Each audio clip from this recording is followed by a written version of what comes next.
Potato sugar, Yes. Django isn't a slave. Django is a free man, you understand? You can't treat him like any of the other niggas around here, because he ain't like any of the other niggas around here. You got it? Yearning for your validation. Validation. All in hopes I'm in the conversation. All in hopes. Pour so much of me into you. Can't believe I ain't never feel for me instead of you. I slide in the coupe. I lose the roof. I die for the truth. Abide by no rules. Devils in cahoots. Drop a prayer on the screw. Got God on my side. How can I ever lose still? I wanna be humble, but I gotta flex. I don't wanna mumble, but that ain't respect. Respect me, nigga. I do it my way. They say it's live. If I sell my soul, what I got left? Because I don't need nobody else. I'm lying to myself. I'm talking physical, dog, spiritual. Now all these opportunities is higher, I can tell. Got to beat them in upstairs, cause the timing never fails. My advice, keep moving. If not, you can lose it. Wasting time on the clueless. Knowing they can never do this. Back. Tell them pessimists they need to spy. Whack. When they're paralyzed in the mind. I don't need nobody else. No, I don't. Tell my other self. What you say? You got God as your help. Just let it go and never dwell. My advice. Unless they good to you. My advice. Look in the mirror, tell the truth. My advice. Sometimes you gotta break the rules. My advice. Stand for something or die for nothing. My advice. Flex on them if they hate on you. I would tell my younger self. Yeah. You should never go and let.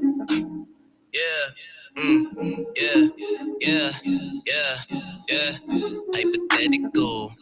Fuck all opinions. Your validation and your acceptance. I never needed you. No one never needed you. I never needed you. No one never needed you. Yeah, y'all already know what it is, man. You are tuned in to That's My Producer, and you're at the right place at the right time, listening to the right show. We got the right host interviewing the right guests, only for the right listeners. And if you are listening with your boy today, you are most definitely the right listener, and we appreciate you listening. Welcome once again, man. It is a beautiful day in Las Vegas. Not too hot, not too cold, man. We got a good show, man. We're going to talk music industry. We're going to talk music business. We're going to talk, hopefully some education, you know what I'm saying? A little history, I always love doing this show because the blessing in doing this show is you get to meet new people, maybe some people that was underneath your radar, but they're doing big things in the industry, work with big names in the industry, and probably could tell you some things on how to get yourself established. So we got a guest who's no stranger to the game. You know what I'm saying? Work with some pretty big name artists, and we're gonna talk a little bit about those experiences. And but I want y'all to welcome, Mr. Isaac Gerard, to the show. Man, I want to welcome you, bro. How you doing? Hey, what's up, everyone? Thanks for having me, NATRELL, and that's my producer podcast. Really appreciate it. No doubt, man. I appreciate you taking the time out of your schedule. You know what I'm saying, and For sure. coming through and showing love over here, man. Go ahead. I was gonna say, me and Misty were trying to coordinate. We didn't know if it was yesterday or today, and we're talking about scheduling. She's like, I already know, so I'm just glad we can make it happen. And shout out to Las Vegas for having me. So no doubt, man. Let's dive straight into the interview. For sure. Just want to find out a little bit about you, where you from. You know what I'm saying? Starting, some of your experience getting into the music game. You know what I'm saying? And why music? For sure. So actually, I started making music back home. I'm originally from North Dakota, and I started making music in 2014 with one of my buddies. He was a producer for some underground acts at the time. Yeah. We actually had started recording in his parents' basement, and that's where I really fell in love with it. I was a lover of music before on the listener, but when I actually got introduced to like the music making side and production, I fell in love with that and just kind of ran with it from there. No Um, doubt. so yeah, like I said, I'm originally from North Dakota. I live down in Florida now, just because there's more opportunity here and the weather's obviously better too. So Oh yeah. Oh yeah. You said so you're in Miami or yeah, I'm based in Miami now. dope, dope, dope. So tell everybody exactly what it is that you do. Yeah, so I'm an artist. I rap, produce, and I've been doing it, like I said, for about 5, 6, 7 years. Mainly focused on the artistry right now. We are just wrapping up my next project that's dropping next December, or Mhm. this December on the 16th. So definitely stay tuned for that. Yeah. How did you get started? What was that one thing that said, you know what? I think I might be able to do this. You know what I'm saying? And help you get in the game and get started. Yeah, I think what really motivated, us back home was there wasn't a music scene, so we just kind of saw an opportunity to, give our hand at it, and we don't have a sound or anything, so we just really wanted to play our hand at it and see what we can do, and I think we found success so far, but sky's the limit. So you pretty much build a team in North Dakota that kind of helped you get things established. Yeah, so my one of my closest friends in real life, and he introduced me to music. His name's Dylan Iceberg. Want a bag? I'm not sure if you're familiar. Hmm. He's produced some big records for Polo G, YG, and a lot of different industry artists. So he's always kind of been my right hand man when it comes to production. And he actually lives over in Los Angeles now, so we always try to keep in contact and keep working. So it's super No exciting. doubt. No doubt. What was the first track that you say you put out that, people really took to? Um, so I'd say probably my second mixtape, actually, just the mixtape as a whole. We made one project in 2017, and then 2019, we had dropped a project, and it got some local buzz. We got some billboards, marketing materials put up, Mhm. and that's when people really started to kind of take us serious. And be like, okay, these guys may be onto some things, but like I said, I had to move and kind of pursue it on a more professional scale at that point. Yeah. Did you have a name for like the team that you was with at the time from North Dakota? We have a team because there was only like two of us. But That's a team. I mean now, All it yeah, takes yeah. is So I two. mean, that's right. So Yeah. we kind of call ourselves the hometown we're from is called Fargo, and we just kind of call ourselves the Fargo Pioneers when it comes to this No music doubt. stuff. I've So, been to Fargo. That's funny. oh, you have? Yeah, I've been to Fargo. Fargo is different. I'm gonna be 100. Going out there, I didn't know that they had black people out there. You Yeah, know what I'm no, saying? it's I went with one of my friends, whose brother had moved from Chicago out there, and I was like, what's in Fargo? But I end up going out there, and it's actually a scene out there. You know what I'm yeah, saying? it's chill. Yeah, Um, laid back, but I mean, y'all got everything from the crime scene to the party scene, the whole works yeah, out there. yeah, You know what I'm it's saying? definitely up and coming city, developing. But yeah, no, you're completely right. Whenever I say I'm from North Dakota, and being black, it's just like, oh, you're from there. Like I would have never thought. So No it's just doubt, funny. no doubt. So, how was the transition going from like you know, Fargo to like a spot like Miami? Well, I had one transition year, so I had got out of school in 2020, Hmm. and I was just like, well, I can't really do what I want to do musically or like the scale I Hmm. want to do it here. So my dad actually had afforded me the opportunity to live with him for a year in Jacksonville. Hmm. So I just went down there, didn't have a job or anything. I was just like, oh, let me get on my feet. Went and found a job. Yeah. Started paying my bills, and yeah, I mean, the year had passed, and I was just like, well, the scene's decent here, but I was like, well, I might as well just full send it to Miami, and I'm going on my second year there, and things are going smooth. So, definitely very blessed, for the support system I have, and just fortunate to be where I'm at. No doubt, no doubt. Now you've worked with some pretty big names in the industry, man. Let's Yeah, talk about some of the names that you've worked with and how you got in contact with them and those individuals. right. So a lot actually had posted a video earlier this year on Instagram, and I actually had Jadakiss reach out to me. So that was like a really cool moment where it just felt like this hard work's paying off. I'm getting noticed. He said he discovered me on the Explore page. Mm-hmm. So I just like through proper networking, I just got in touch with, some of the people that he works with on his back end, and they kind of put me in different situations and provided me different opportunities, and some I would take, some I didn't. So that's kind of how it all started. No doubt. Are you signed now? No, so we're still independent. We have had opportunities to get with the label, meetings with them, but I've just been talking with my management and talking to some of the bigger artists that I've been in contact with. They just said it's kind of better just to build it yourself. Yeah. Sauce Walker was telling me some advice. He's like, look at your albums like real estate. Every album that you drop, it's going to last forever. So, you don't want to sell your rights to that or give your rights to a label.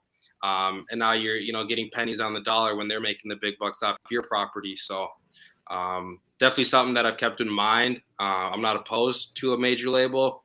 It feels like that could be right around the corner, but just taking it day by day, independent right now. Yeah, Working on my own label.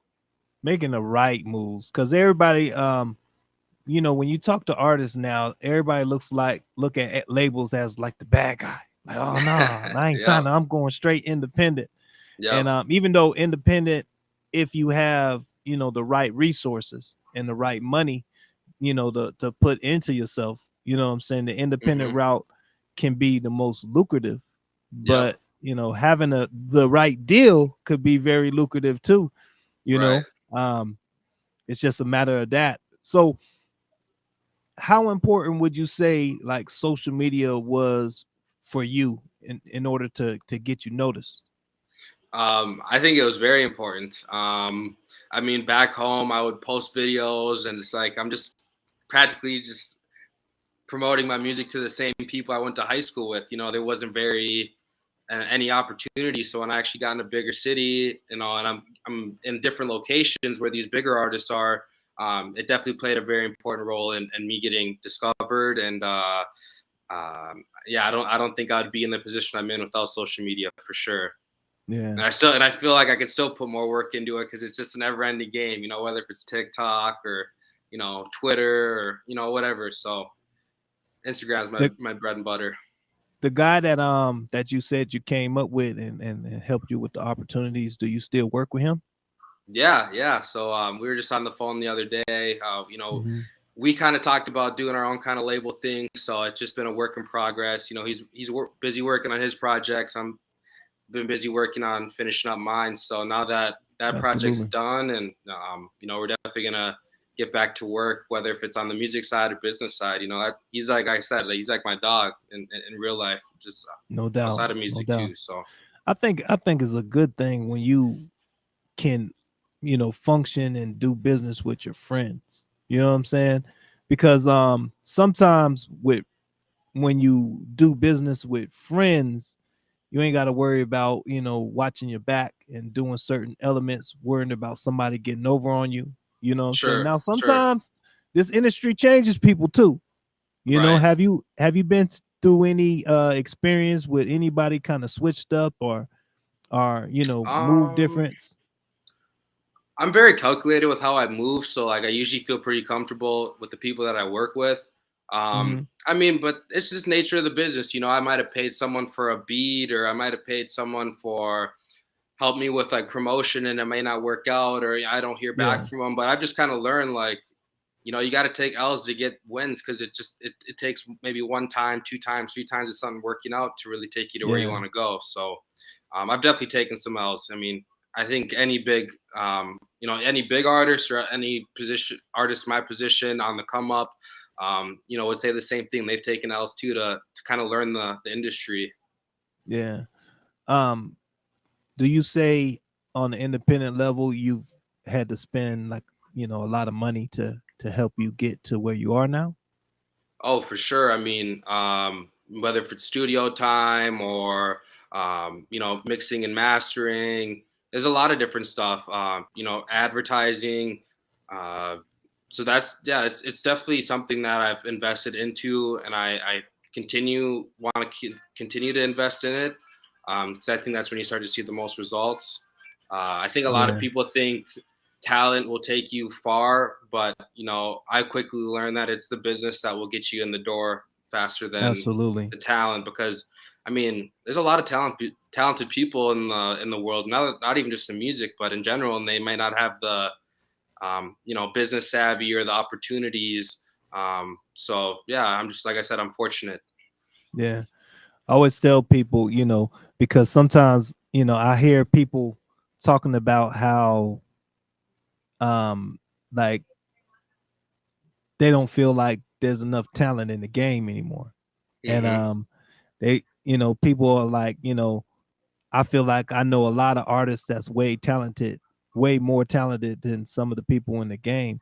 And I Hmm. always tell them like, it ain't really about necessarily the talent part. It's about the business. You know what I'm saying? It's Hmm. about the ability to network, the ability to get your music heard and Right. put out. You know what I'm saying? What were some of the avenues that you use to get your music out there, for people to, connect with you? Right. So I think I just tried to stay original. I wasn't trying to follow the trends or sound like anyone else or be anyone that I'm not. I feel Yeah. like I've always stayed true to myself, and I feel like I've grown as an artist and a person, since I started making music. So I think that's one thing that kind of just makes me stand apart compared to like today's climate. And then as far as like getting my music out there, just networking. One Yeah. door could get you in with someone else, and that person may know someone, and if you show value to them, maybe they'll give you that opportunity to just have a conversation or work with someone else. So I think it's just kind of like I always kind of look at it like levels, and different stepping stones until you get to the point that you feel like, okay, I can do this on my own. I'm that guy now. You know what I mean? So. No doubt. What would you say would be your sound? Like, if Um, if you had to kind of class, I know as artists we hate for people to ask us that type of question because I don't sound like nobody else. I'm me. You Sure. know what I'm saying? But if you had to kind of make a mixing pot and say, hey, I'm a little bit of this with a little bit of that, what would you say you would be? Yeah, so that's a really good question. So when I started making music, I had started making beats too, and I really love to do like vinyl samples, like sample from vinyl, flip it Yeah. into a new beat. So my newer music is definitely inspired by that. I like old school music. I like the old school kind of like vinyl sample kind of sound, that old school drums. So a lot of the people at the studio say I have like a nostalgic sound, whether if it's Hmm. like the kind of lyrics that I write or just how my voice sounds. No So I doubt. definitely say I'm like in that kind of lane. I've gotten compared to like a Big Sean or like Isaiah Rashad before. Hmm. I'm light skinned, so people will say Drake, but it's just kind of my different inspirations kind of mixed into one. I just kind of found my own lane, and I feel like I'm gonna keep growing upon that. I don't see myself, veering off too far, and then I feel like I won't feel like myself. So. Yeah. Would you say or let me redirect it. Um, is there artists that people compare you to that you like? No, I don't sound nothing like. I don't. You know what I'm saying? Mm, Not necessarily. I mean, I definitely draw inspiration from the J. Cole's. He's a Yeah. huge one for me. Big Sean, Drake. Definitely like I know probably not in the heat of the culture right now, but I definitely grew up on Kanye, and I was a big Kanye fan on the music side. So yeah, I just really tried to take inspiration from each of those guys, Yeah. Jay-Z, and just kind of give my own take at it, and still stay original at the same time. Yeah. Um, Bringing up the Kanye, since the name came up, Yeah. do you feel like music, being in the music industry, your voice is limited? Like you can't kind of Uh, say what you want to say or do what you want to do. I think it's just like you have a platform that not the average person has. So no matter what you say, it's gonna be under some kind of spotlight. Mm-hmm. And I think if like a majority of people feel like that's not the right thing, then they're gonna get, shamed for it. If it's something that people think is really good, you know, people are gonna give it praise. I think it's just like the exposure to what people say Mm-hmm. is the reason why it gets ridiculed and put in the tabloids or whatever. But I do feel like you have to hold your tongue in some aspect when you are at a certain level. In the celebrity industry, fashion, music, all that good stuff. Yeah, because sometimes, and the Kanye situation kind of is unfortunate in a couple of ways. One way is everything he says isn't wrong. Sometimes it's about how he says it. You Hmm. know what I'm saying? But my thing is he has the freedom of speech. You know what I'm saying? And Hmm. sometimes I feel like when you have the freedom of speech, it's like, hey, you can say it.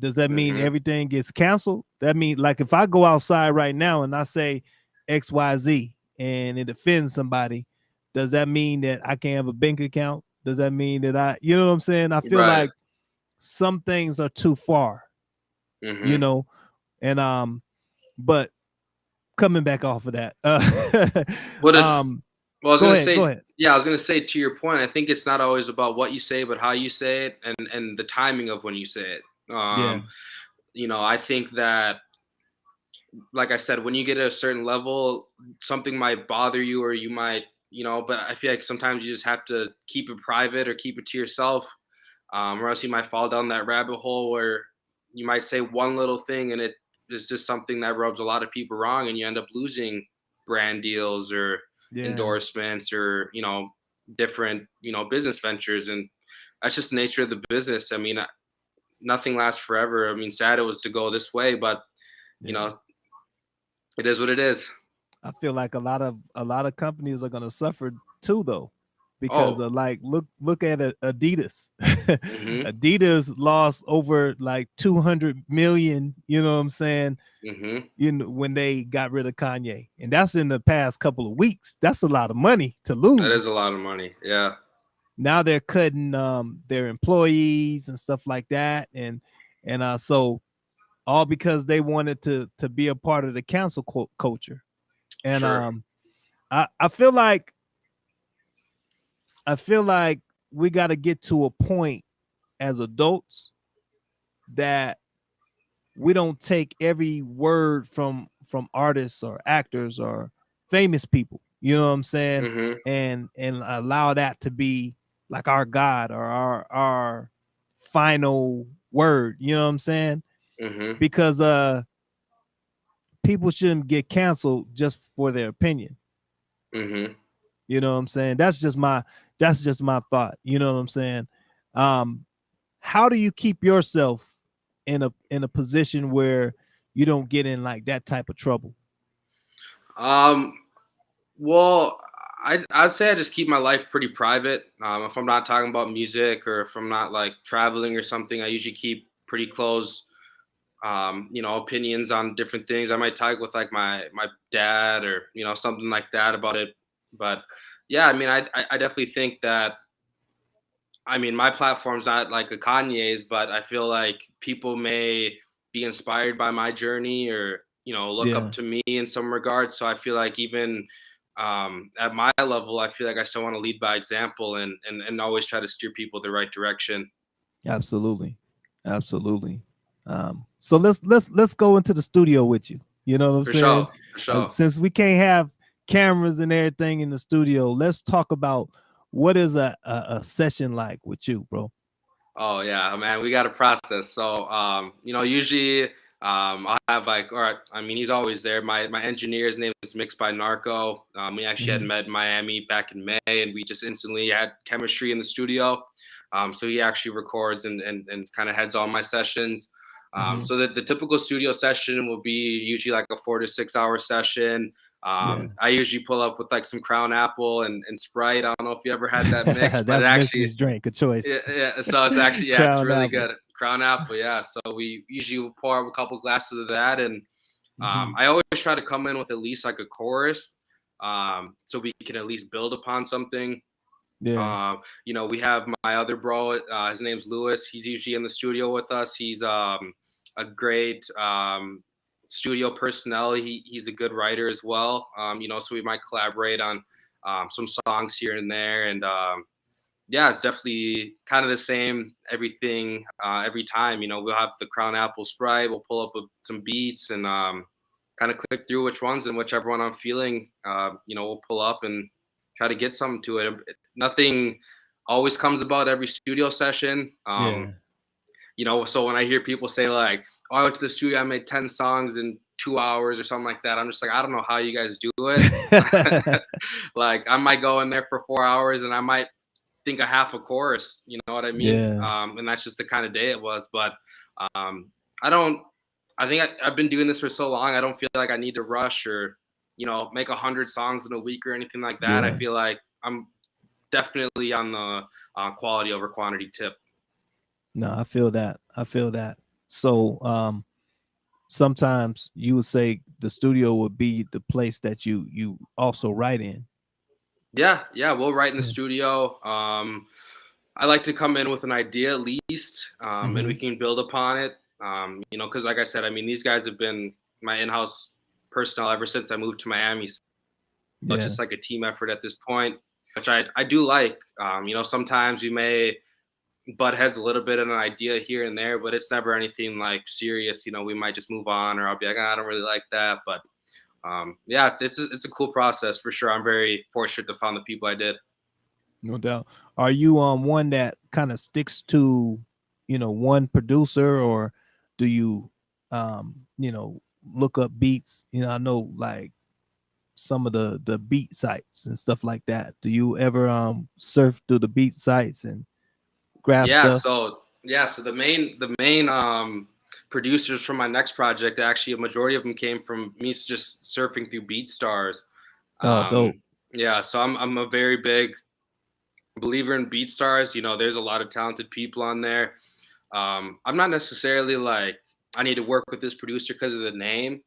Hmm. I'm just kind of go off of the feeling. If I'm feeling the beat and it sounds good and the sound in the right pocket and everything's in key and laid out right, I'll mess with it. No Um, doubt. I mean, on my next project, I have some production from platinum producers and I have some from some super underground producers. So like I said, it's just really about the sound and what I'm feeling at the time. I don't really think about like, oh, I need to have a certain look on the production side. I mean, I have been working with some big producers, but it's not something I hang my head over if I don't. No doubt. No doubt. No, I feel that. I think, my process is a little bit different. Um, I like to write in privacy. I don't really Hmm. like a lot of people around. Now I'm cool with recording with people, multiple people around, but when I'm writing is a more kind of a intimate type of setting for me. You know what I'm Sure, saying? I sure. prefer, I'll probably stay at the crib in the bed or whatnot. You know what I'm saying? I'm gonna tell Hmm. you, I know this is TMI, but man, some of the nicest songs be written in the bathroom. You know what I'm saying? Yeah, And inspiration sparks anywhere. yeah, and either in the bathroom or while I'm driving, Hmm. because uh I do music pretty much all day. So when I get in the car, the last thing I really want to listen to is music. You know what I'm saying? Yeah, you're like, I'm tired of it by this time. Yeah. So I ride in silence, and then as I'm riding, sometimes lyrics come to me. I have to pull out the voice recorder You know what I'm saying, and start dropping stuff down, man. What do you draw inspiration from? Because sometimes, you know, like writer's block is real. Yeah, I, for sure. I didn't have that, but there's places, things that you can think about, or you know, stuff you can listen to help you draw you know, inspiration. What are some of your inspiration points? I'll definitely say some of my inspiration just draws from like experience.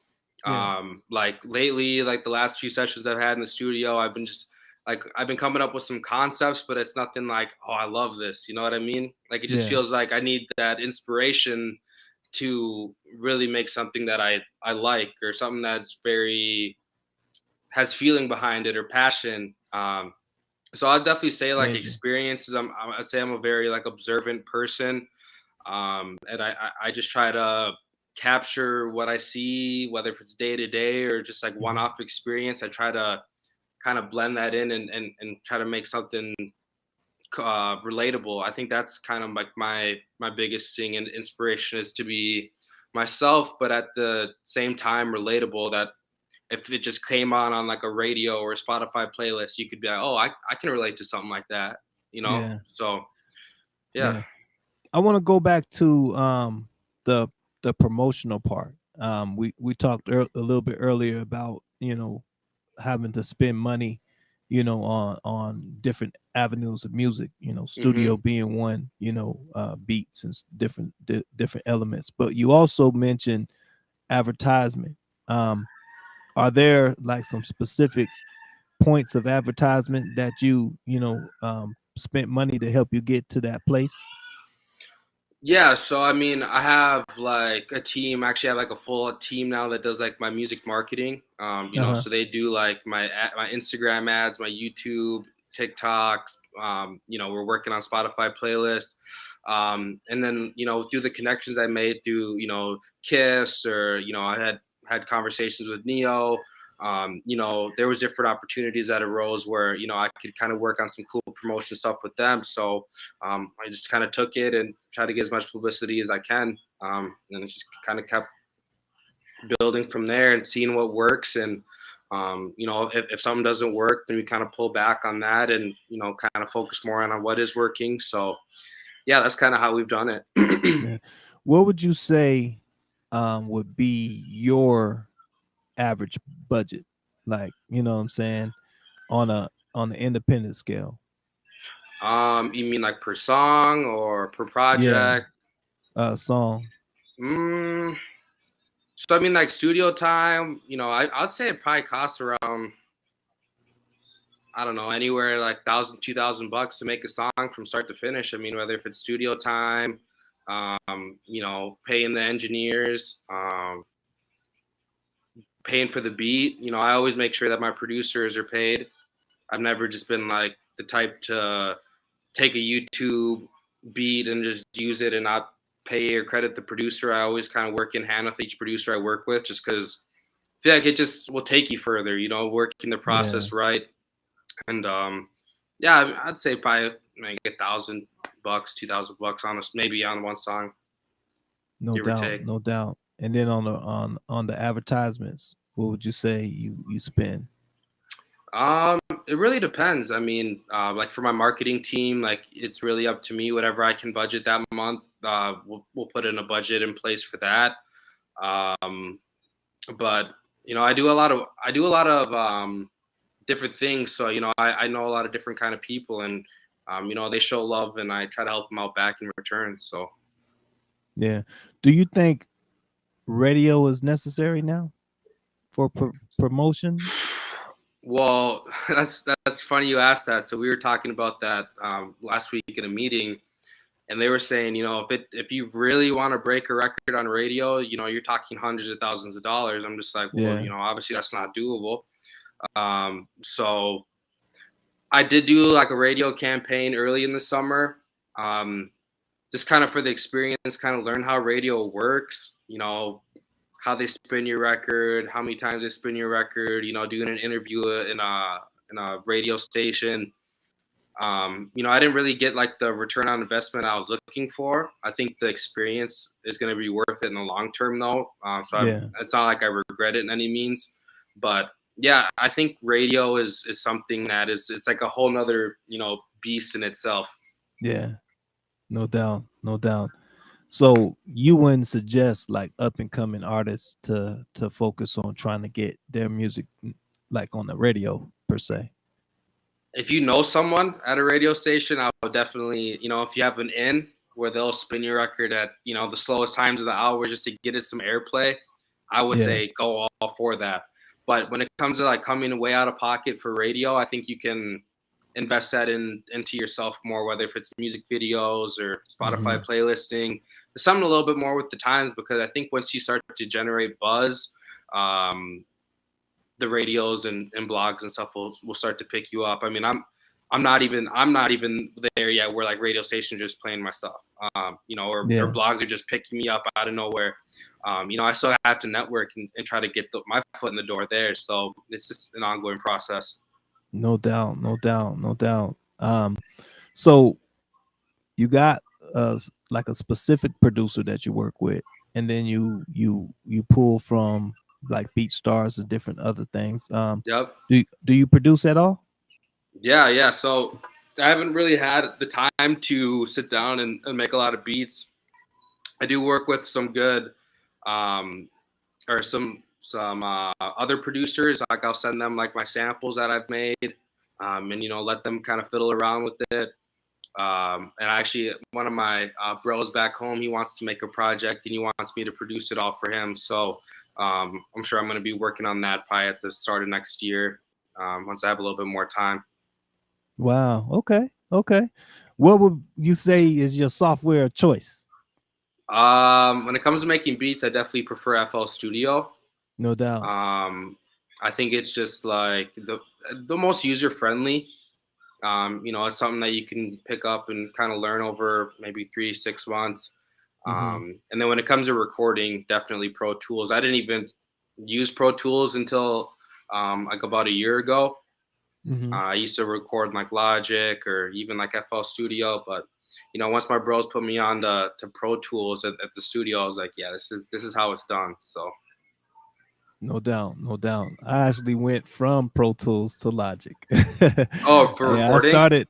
I started with Pro Tools, and I kind of like, I'm a producer too. So okay. I think for the engineer, Pro Tools is better for the engineer.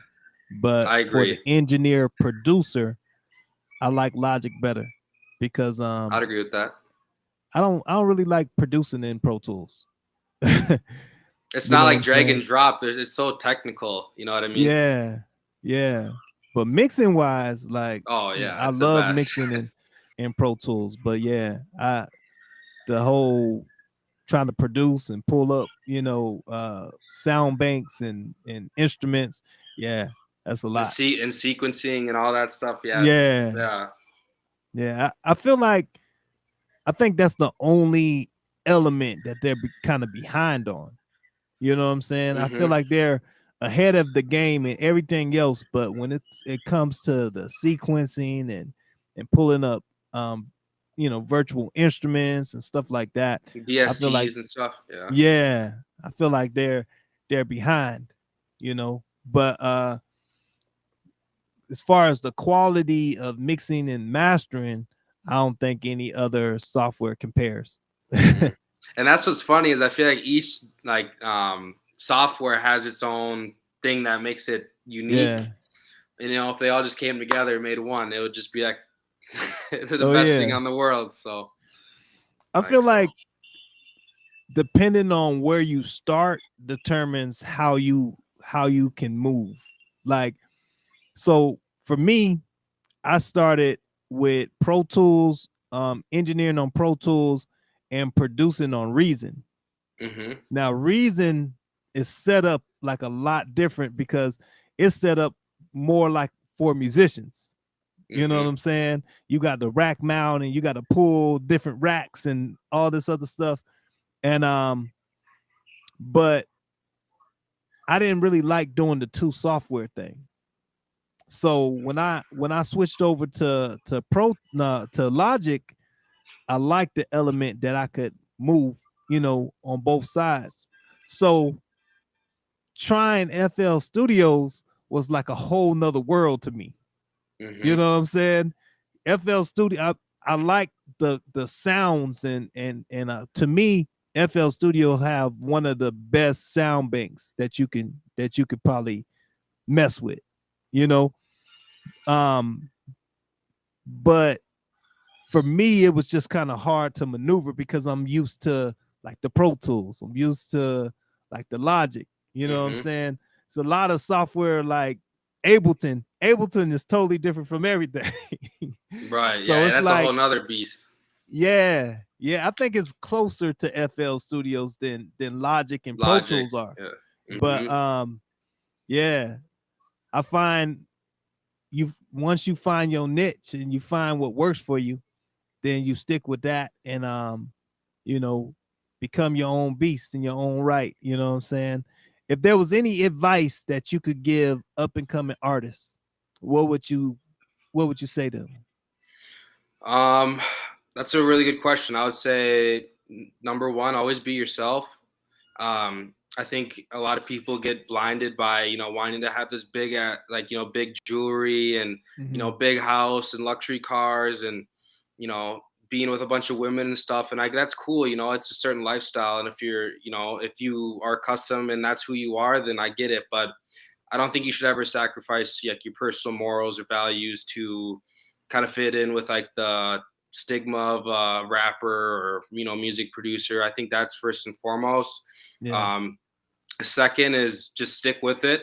There was definitely times like, I mean, even last year I was just like, man, I've been doing this for years and I feel like I'm not getting anywhere. Like, what's the point? And I pushed forward one more year, and I've met some great people, and that's just really fed my hunger. Like, okay, like if I can do this, what else can I do? How far can I take this? Yeah. um and I would say like third piece of advice is find a good team. I think that's one thing that can really help you speed the process up is having that team. Yeah. For instance, like 3 years ago, I used to record myself, make my own beat, write my lyrics, and try to mix it, and then try to release it. Now, I've kind of learned that outsourcing so I can focus on what I truly, truly like and what I love works better for me personally. Yeah. So me going to the studio and investing into that and paying an engineer to record me and mix me and send it off to mastering, it just made it a little bit easier to grow, and then it also kind of just leads to a better outcome because you have multiple eyes and ears on your music. So that'd probably be my three biggest piece of advice. No doubt. No doubt. No doubt. Well, I want to say personally, I appreciate you, coming on the show. I appreciate the time, that you've given to us. I want to say a couple more questions before we end out. For sure. One is how can people find your music? Yeah, so you can actually search me on, YouTube, Spotify, Apple Music. It's going to be Isaac Girard. It's Isaac Girard, Girard. Or else you could, stay up to date with, what we have going on kind of more day to day on my Instagram. Yeah. It's going to be the same, Isaac Girard. But yeah, I mean, I'm on all major platforms. We do have, my next project dropping December 16th. It's called Levels. Dope. And, we've been working on that since May. So I'm very, very excited. And, I definitely feel like it's my best work, and everyone around me is saying it's my best work too. So I definitely want people to hear that as their kind of introduction to me. No doubt. On a Are you bigger performing scale. anywhere soon? That's one thing we're working on right now with the marketing team. We're working on, finding exactly where my target audience is. Yeah. And then we're going to kind of start trying to do shows and stuff in those areas. But yeah, we're definitely trying to do some shows after the project drops, and we'll tour those songs for sure. No doubt, man. So I definitely appreciate your time, man. I appreciate you, dropping some gems on us, man. And I wish you, the best of luck in all your endeavors. You know what I'm saying? Continue to grind, continue to reach that plateau of success. You know what For I'm sure. saying? And uh, we want to tap in with you, every now and then to see how things are going. You know what For I'm sure. saying? For sure. Maybe bring you back. Also, the producer that you work with, would love to have him on as well. You know For what I'm sure. saying? Talk about y'all experience and in North Dakota, coming out Yeah, a there, long way. We came a long way from home, but I really appreciate it, Trell. I know my team and everyone around me appreciates you having us, and no doubt. keep rocking with us. We're just getting started on a professional level this year, and we Yeah. just feel like the sky's the limit. We'd love to have another conversation with you in the future, and we'll definitely stay in touch. For sure, man. So, all right, we're gonna go ahead and get up out of here. We're gonna end with the song that we started with. Man, I always show love to artists. But there's a particular artist that I've been showing a lot of love to because I feel like he's on the come up as well. That's DT702. He dropped a joint called My Advice. So I played it in the beginning. I'm gonna play it at the end. And what I do is for a month, all I play is one song. You know what I'm saying? I find Okay, something that I like, or somebody that's really making, some moves, either on the local level, up and coming, and I just go crazy with that one song. You know what I'm saying? for So, sure. Get people this is familiar my with it. absolutely, man. So this is my advice. Shout out to DT702. Shout out to you, man. Shout out to your team, and continue the good work and continue to do what you're doing. And man, we definitely I look forward to seeing you on one of these award shows. And Hey, you we're gonna know, get there. Got the Grammys on the way, baby. absolutely, absolutely, man. Blessings to you, and All right, we'll be Natrell. talking to you soon. All right, For sure. Peace, brother. Much appreciated. absolutely. Let's roll.